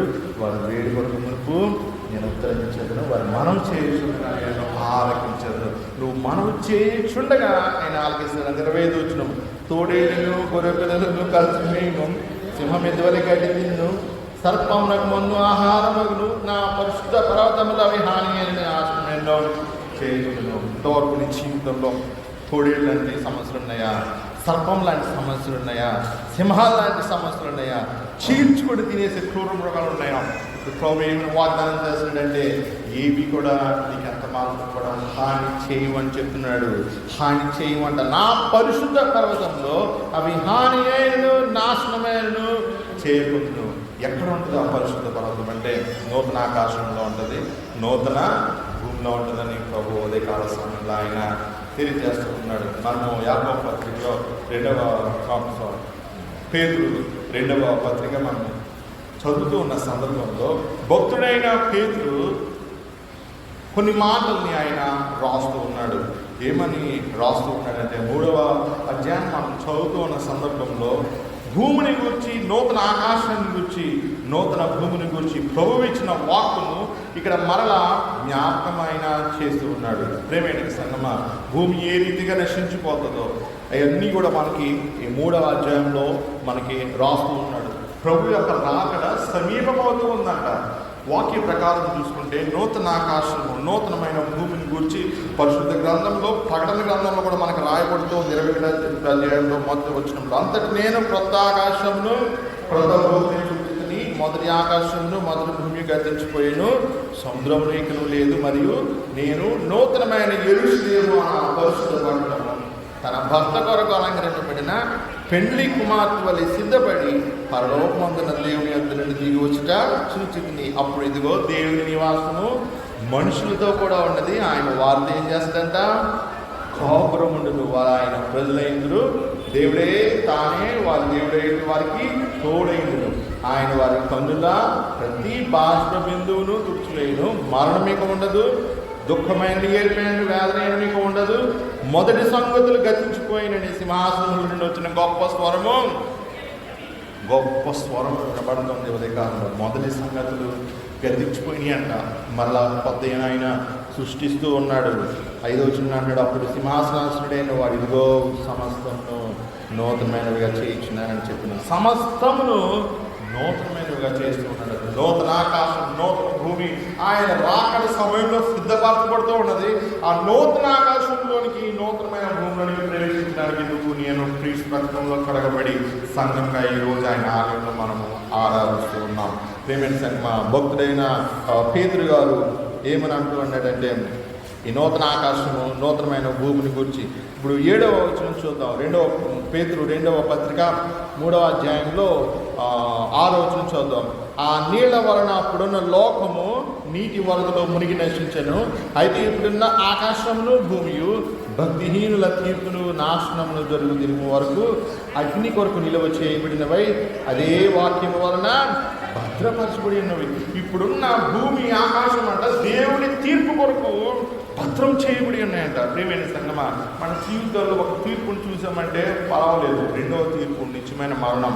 ఆ నిత్యమైన మరణంలో ఏం జరుగుతుందో ఇక్కడ చెప్తూ ఉన్నాడు. భూమి ఆకాశం కూడా అంట తీర్పు కొరకు దేవుని సన్నిధానంలో అవి నిలువబడి ఉంటాయంట, భద్రం చేయబడి ఉన్నాయంట దేవుని ఉగ్రత కొరకు. ప్రియమైన సంఘం, అందుకని అంచె దినాల గురించి జాగ్రత్త పడమంటున్నాడు. రాకడ సమయం ఆసన్నమవుతుందని పేతురు భక్తుడు ఈ అధ్యాయంలో మాట్లాడుతూ ఉన్నాడు. ఏమని చెప్తూ ఉన్నాడంటే 10వ వచనంలో, అయితే ప్రభువు దినము దొంగ వచ్చినట్లు వచ్చును. ఆ దినమున ఆకాశములు మహాధ్వనితో గతించిపోవును, పంచభూతములు మిక్కటమైన వేంద్రంతో లయమైపోవును, భూమియు దాని మీద ఉన్న కృత్యములను కాలిపోవును. ఇవన్నీ ఎట్లు లయమైపోయినవి కనుక ఆకాశములు రవులుకొని లయమైపోవునట్టు, పంచభూతములు మహావేంద్రంతో కరిగిపోవునట్టు దేవుని దినపు రాకడ కొరకు కనిపెడుచు దాన్ని ఆశతో అపేక్షించుచు మీరు పరిశుద్ధమైన ప్రవర్తనతోనూ భక్తితోనూ ఎంతో జాగ్రత్త గలవారై చివరొచ్చినాం 13వ వచనం, అయినను మనం ఆయన వాగ్దానమును బట్టి క్రొత్త ఆకాశముల కొరకును క్రొత్త భూమి కొరకును కనిపెట్టుచున్నాము, వాటిని ఏమి నివసిస్తుందంట? నీకు నివసిస్తుందంట. ప్రియమైన సంఘం, అర్థమైందండి. ఒక నూతన ఆకాశం మానవ జీవితం అయితే, ఇంకొక నూతన ఆకాశం, నూతన భూమి దేవుడి తీర్పు తర్వాత, రాకడ తర్వాత కలిపోయే సంఘటన అక్కడ రాయబడుతూ ఉంది.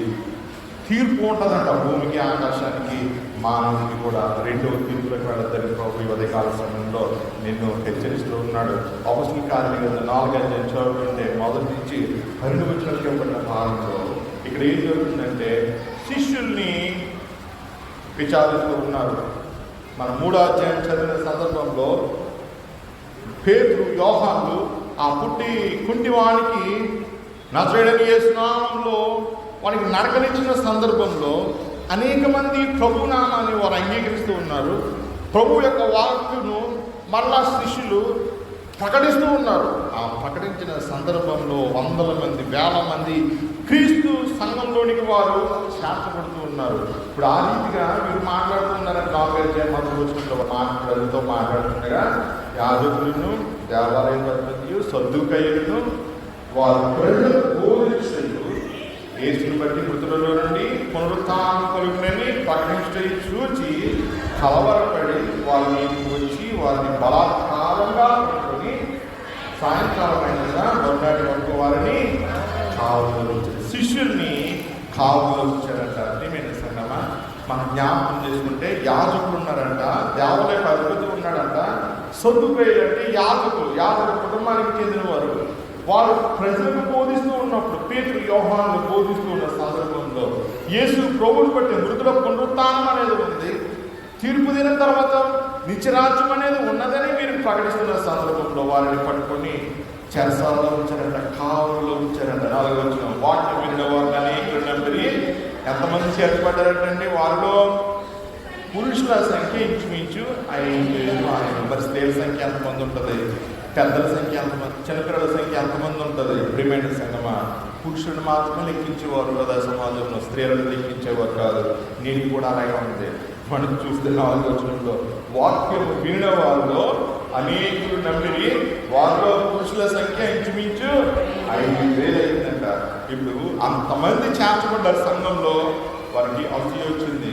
ప్రియమైన సంఘం, ఎందుకంటే వాళ్ళు యేసు ప్రభువుని యూదుల రాజు అని తను ప్రచారం చేసుకుంటున్నాడని చెప్పి ఆయన మీద ఆ అభియోగంలో ఆయన్ని శిలువ మరణానికి అప్పగించిన సందర్భం మనం చూడగలుగుతాం. ఆయన యూదుల రాజే కదా, మెస్సియానే కదా. ఆయన మూర్ఖులు కాబట్టి, అజ్ఞానులు కాబట్టి వారు ఆ రీతిగా చేశారు.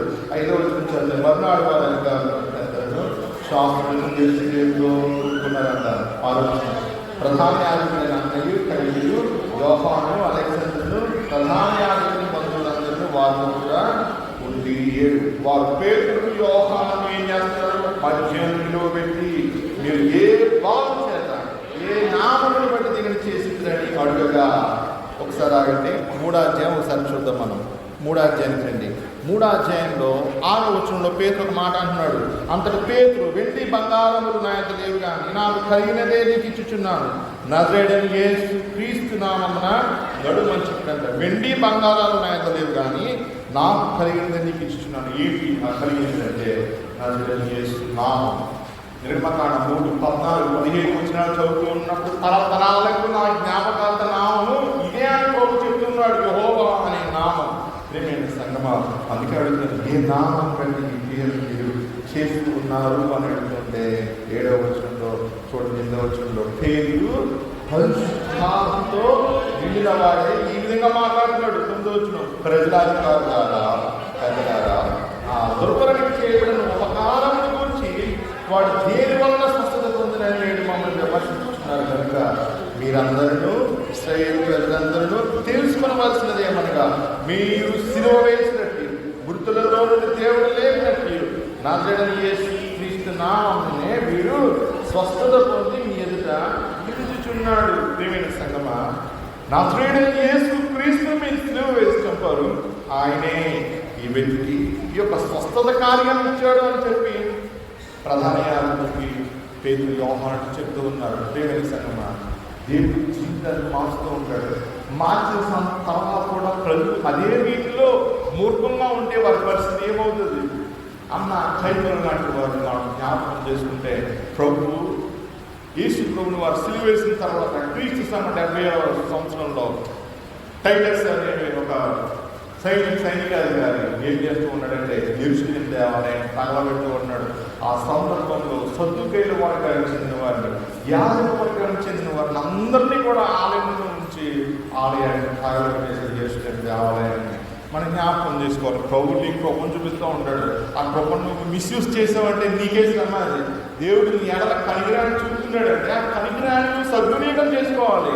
యేసు ప్రభువుని సిలువ వేశారు, ఆయన తిరిగి లేచాడని అన్న కైపకు కూడా తెలుసు.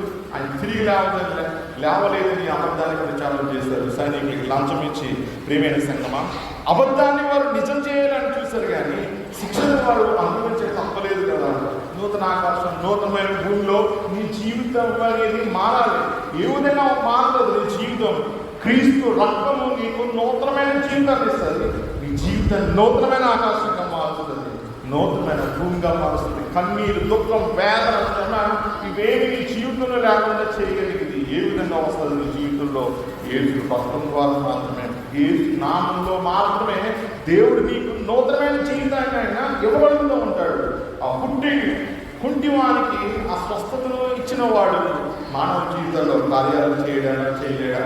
అద్భుతం జరిగినప్పటికీ కూడా అవిశ్వాసంగా మీరు ఉంటూ ఉన్నారు. ప్రియమైన సంగమా, ఒకవేళ వారి అవిధేయత, మెడవంచని మనసు మనకు కూడా ఉందేమో. ఒకవేళ మనం జ్ఞాపకం చేసుకోవాలి, సరి చేసుకోవాలనుకో మనకి ఒక హెచ్చరికనిస్తూ ఉన్నాడు. 11వ వచనం అంటున్నాడు, ఇల్లు కట్టువారైన మీరు తృణీకరించిన రాయి ఆయనే, ఆ రాయి మూలకు తలరాయి. కీర్తన మనం చదివితే 118వ అధ్యాయంలో 118వ సంగీతంలో మనకి ఈ మాట కనపడుతూ ఉంటుంది. కీర్తన 118, 24వ వచనం, 22వ వచనం, ఇల్లు కట్టువారు నిషేధించిన రాయి మూలకు తలరాయి ఆయను, అది యెహోవా వలన కలిగినది, అది మన కన్నులకు ఆశ్చర్యము. ఇది యెహోవా వలన కలిగింది. క్రీస్తుని వారు తృణీకరించారు కానీ క్రీస్తే మూలరాయి అయిపోయాడు.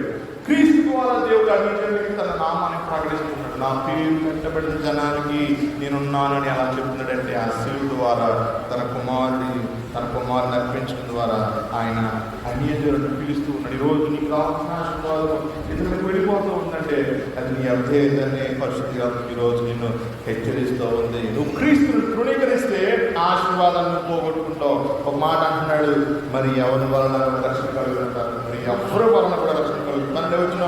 ఈ నామముననే మనం రక్షణ పొందవలను కానీ ఆకాశం కింద మనుషులు ఇవ్వబడిన మరి ఏ నామమున రక్షణ పొందలేదంట. నీ నామం నా నామం కాదు, నీ నామం నా నామం కనపడకూడదు, దేవుడి నామం కనపడాలి. మనం దేవుడి పెట్టినాం, మన దేవుడి నామాన్ని కనపడుతున్నప్పుడు ఆయన మనల్ని కనపరుస్తాడు. మన దేవుడి నామాన్ని హెచ్చించినప్పుడు ఆయన మనల్ని పెంచిస్తాడు. ప్రేమైన సంగమా, మత్తయి సువార్త చదువుతున్న సందర్భంలో 5వ అధ్యాయంలో 13 నుంచి 16 వరకు ఉన్న భాగంలో కొన్ని మాటలు ప్రభు కొండ మీద మాట్లాడుతూ ఉన్నాడు. శిష్య సమూహంతో ఏమంటున్నాడంటే ఉప్పుతో పోలుస్తూ ఉన్నాడు దేవుని ప్రజలను. మీరు లోకమునకు ఏమైనారంట, చదవండి, మీరు లోకమునకు ఉప్పై ఉన్నారు. ఉప్పు నిస్సారమైతే అది దేని వలన కదండి. ఉప్పు లేకుండా మనం ఏమన్నా తినగలుగుతామండి? ఉప్పు లేకుండా ఆ కూరలు మనం తిన్నాం. మీరు లోకంలోకి ఉప్పు అయి ఉన్నారంట. ఉప్పు నిస్సారమైతే దేని వలన సారం పొందును? అది బయట పారవేయబడి మనుషుల చేత త్రొక్కబడుతుంది కానీ మరి దేనికి పనికిరాదు. దేవుని వాక్కు మనకి ఉప్పు లాంటిది. ఆ ఉప్పు మనలో ఉన్నప్పుడు మనం సారం కలిగిన వారుగా మనం ఉంటామని ప్రభువైన యేసు ఈరోజు ఉదయకాలంలో మనతో మాట్లాడుతున్నాడు. లోకంలో మనం ఉన్నామంటే సారం కలిగిన వారుగా మనము ఇతరులకు రుచికరంగా మనం ఉండాలని ప్రభు మనల్ని హెచ్చరిస్తూ ఉన్నాడు. మన జీవితాలు ఇతరులకు ఆశీర్వాదకరంగా ఉండాలంట. ఉప్పు అనేది ఇక్కడ ఆశీర్వాదకరానికి సాదృశ్యంగా ఉంది. పేతురు యోహాను జీవితంలో ఉప్పు అని యేసు సారం ఉన్నది కాబట్టి ఆ ఉప్పు కుంటివానికి వారు శక్తిని ఇవ్వగలిగారు. నజరేయుడైన యేసు నామంలో నాకు కలిగినదే నీకు ఇచ్చిచున్నానండి. ఏమి ఇచ్చాడు? యేసు నామాన్ని ఇచ్చాడు. ఆ నామమే ఆ వ్యక్తికి మరలా శక్తినిచ్చింది. ఒకవేళ యేసు నామం అనే ఉప్పు సారం మనలో లేకపోతేనంట మనం బయట పారవేయబడతామంట, మనుషుల చేత మొక్కబడతామంట. ప్రేమైన సంగమా, దేవుడి బిడ్డలు, అది మా దేవుడి బిడ్డలు ఏమన్నా ఏమంటారు, ఆశీర్వాదకరమైన స్థితిలో ఉండాలి, నశించిపోకూడదు, ఇతరుల చేత బాధించబడకూడదు అని ప్రభు ఇక్కడ చెప్తూ ఉన్నాడు. ఎప్పుడు మనం బాధించబడతామంటే సారం మనలో లేనప్పుడు, యేసు అనే ఉప్పు మనం లేకపోతే ఆ పరిస్థితులు వస్తాయని ప్రభు హెచ్చరిస్తూ ఉన్నాడు. 14 వచనం, మీరు లోకంలో వెలుగైనారు. ఇంత ఉప్పు అంటున్నాడు, ఇప్పుడు లోకం అంటున్నాడు. లోకానికంట లోకం అనేది చీకటి, ఈ చీకటిలో మనము వెలుగై ఉన్నామంట. మరి నువ్వు వెలుగుగా ఉన్నావా? ఉదయకాల సమయంలో ఒకడు నీ జీవితంలోనే వెలుగు లేదా? ప్రభు ఆ వెలుగునిస్తానంటున్నాడు. ఉప్పు సారాన్ని నీకు ఇస్తానని ప్రభు వాగ్దానం చేస్తూ ఉన్నాడు. ఆయన ఉదయకాలంలో వెలుగుతో నింపుతానంటున్నాడు. ఎప్పుడు నువ్వు అడగాలి ప్రభుని, నువ్వు అడిగినప్పుడు నీ జీవితాన్ని వెలుగుతో నింపుతాడంట. అప్పుడే నువ్వు లోకానికి వెలుగై ఉంటావు. కొండ మీద నుండి పట్టణము మొరుగై ఉండనేరదు. కొండ మీద నుండి పట్టణం మొరుగై ఉంటుందండి. నేను ఇంత హైట్లో ఇక్కడ ఉన్నాను, ఇక్కడ నుంచి మీరు అందరూ నన్ను చూడగలుగుతారు. ఇక్కడి నుంచి వాక్యం చెప్పే బోధకుడిని మీరు చూడగలుగుతున్నారు కదా. ఇప్పుడు కొండ కూడా ఉన్నతమైన స్థానంలో ఉంటుంది. ఒక పెద్ద జ్యోతి కొండ మీద ఉన్న సందర్భంలో అది చుట్టుపక్కల ప్రాంతాల వారికి కనపడదా? ప్రియమైన సంఘం, అందుకని ప్రభు అంటున్నాడు, కొండ మీద నుండి పట్టణము మొరుగై ఉండదు. మనం పట్టణం లాంటి వాళ్ళమంట, కొండ మీద కట్టబడిన పట్టణం లాంటి వాళ్ళమంట, మొరుగై ఉండదు. మన ఉప్పు సారాన్ని మనం దాచుకోలేం, మనలో ఉన్న వెలుగుని మనం దాచుకోలేం. ప్రభు చెప్తున్నాడు, ఇతరులకి మనం దాన్ని అందిస్తామంట. 15 వచనం, మనుషులు దేవుని వెలిగించి కొంచెం క్రింద పెట్టారు కానీ అది ఎంత వారికి అందరికీ వెలిగించలే కానీ దీపస్తంభం మీదనే పెట్టుదురు. దీపస్తంభం మీదనే పెడతారంట. నాలో వెలుగుందని చెప్పి నువ్వు కొంచెం కింద పెట్టుకుంటే అది నిన్ను ఆర్పివేస్తుంది. అది ఈరోజు ఒకవేళ నీలో వెలుగుందని చెప్పి వెలుగు లేకపోయినా వెలుగుందని నువ్వు సంతోషపడుతూ ఉన్నావా? ప్రభు ఏమంటాడంటే అటువంటి జీవితాన్ని కొంచెం కింద పెట్టబడిన దీపంతో పోలుస్తున్నాడు. ఆ దీపం ఆరిపోతుంది అంటారు. అందుకని ప్రభు అంటున్నాడు, మనుషులు దీపము వెలిగించి కొంచెం క్రింద పెట్టారు కానీ అది ఇంట నుండి వారికి అందరికీ వెలిగించుడికై దీపస్తంభం మీదనే పెట్టుదురు. ఇల్లు అనేది దేవుడి సంఘానికి సాదృశ్యంగా ఉంది. ఈరోజు సంఘంలో ఉన్నామంటే నీ వెలుగు నీ చుట్టూ ఉన్న విశ్వాసులకు ఆశీర్వాదకరంగా ఉండాలి. మార్గం చూపాలి, లోకానికి వెలుగునివ్వాలి, దారి చూపాలి, సంఘానికి ఆశీర్వాదకరంగా ఉండాలని ప్రభు చెప్తూ ఉన్నాడు. దీపస్తంభం అనే మాట ఉపయోగిస్తున్నాడు. ఆ దీపస్తంభము యేసు ప్రభు. యేసు ప్రభు అనే దీపస్తంభాన్ని రోజు నీ హృదయంలో నువ్వు ప్రతిష్ఠించుకోవాలని ప్రభు చెప్తూ ఉన్నాడు. అప్పుడు చీకటిలో నీ జీవితంలో కాంతి ప్రజ్వలిస్తూ ఉంటుంది. ఎవరు చెప్పారు? ఫిలిమోన్ గారు మానవుడి పేరు ప్రజ్వలంటారు. ప్రజ్వలన ఏంటి? రీకెండలింగ్ అనమాట. ఆరిపోకుండా ఇలా పట్టుకోవాల్సింది. ఆరిపోతుంది అనుకోండి, ఇలా పెట్టుకోవాలి లైట్ అనమాట. అది క్యాండిల్ అలా వెలుగుతూ ఉండాలి. ఆరిపోతుంటే వెలిగించుకోవాలి. మన జీవితాలు కూడా ప్రజ్వలింప చేసుకోవడం ప్రభు చెప్తున్నాడు. నువ్వు ఆ విధంగా ప్రజ్వలింప చేయాలని. చివరిగా అన్నట్టు 16 వచనం, మనుషులు మీ సత్క్రియలను చూసి పరలోకమందున్న మీ తండ్రిని మహిమపరచున్నట్లు ఏం చేయాలంట? వారి ఎదుట మీ వెలుగు ప్రకాశింప చేయాలంట. మనుషులు మీ సత్క్రియలను చూచి, ఈరోజు నీలో ఏ క్రియలు చూస్తూ ఉన్నారు? నీ చుట్టూ ఉన్న ప్రజలు ఒక మాట్లాడుతున్నాడు, నిజంగా నువ్వు ఆయన మహిమ కొరకు సృష్టించబడ్డావా? నిజంగా నువ్వు ఆయన పేరు పెట్టబడిన వాడువా? ప్రభు అడుగుతున్నాడు, నీ క్రియలు చుట్టూ ఉన్న వారిని ప్రభు ఎందుకు ఆకట్టుకోగలుగుతున్నాయా? నీ క్రియలను చూచి మనుషులు దేవుని స్తుతించగలుగుతూ ఉన్నారా అంటూ ఉన్నాడు. అందుకనే అంటున్నాడు, మనుషులు మీ సత్క్రియలను చూచి పరలోకమందున మీ తండ్రిని మహిమపరచినట్టు వారి యొక్క మీ వెలుగు మహిమపరచినట్లు. ఎవరిని మహిమపరచాలి? మనం మహిమపరచుకోవడం కాదండి. పేతురు యోహానులు మా వల్ల ఈ వ్యక్తికి స్వస్థత కార్యం జరిగిందని చెప్పడం లేదు, యేసు నామంలో జరిగింది. మీరు సిలువ వేసి చంపిన యేసు ఈ వ్యక్తికి ఆ కాల్ని సరిచేశాడు, బాగు చేశాడు అని చెప్తూ ఉన్నాడు. అలా చెప్పగలుగుతావా ఉదయకాల సమయంలో? అటువంటి నీతి క్రియలు నీలో ఉన్నాయా అని ప్రభు ప్రశ్నిస్తూ ఉన్నాడు. మీ తండ్రిని మహిమపరచాలంట.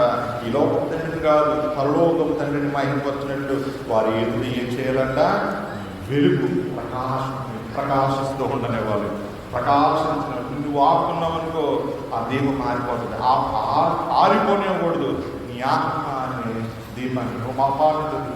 ప్రకాశించుడి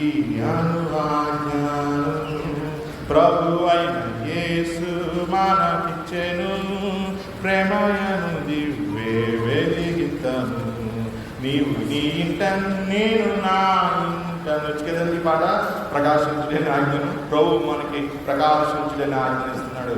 నువ్వు ప్రకాశిస్తావా? సేవలో ఒక వాచనం చెప్తాను. ముగించుకుందాం. అపోస్తలుడైన పౌలు కొరింథీయులకు రాసిన 2వ పత్రికలో 5వ అధ్యాయం 17వ వచనం ఒకసారి చదువు, దగ్గరగా చదవండి. అపోస్తలుడైన పౌలు, కాగా ఎవడైనను క్రీస్తునందున్న ఎడల వాడు నూతన సృష్టి, పాతవి గతించెను, ఇదిగో క్రొత్తవాయెను. సమస్తమును దేవుని వలనైనవి, ఆయన మనలను క్రీస్తు ద్వారా తనతో సమాధానపరుచుకుని ఆ సమాధానపరచు పరిచర్యను మాకు అనుగ్రహించిన. చదవండి.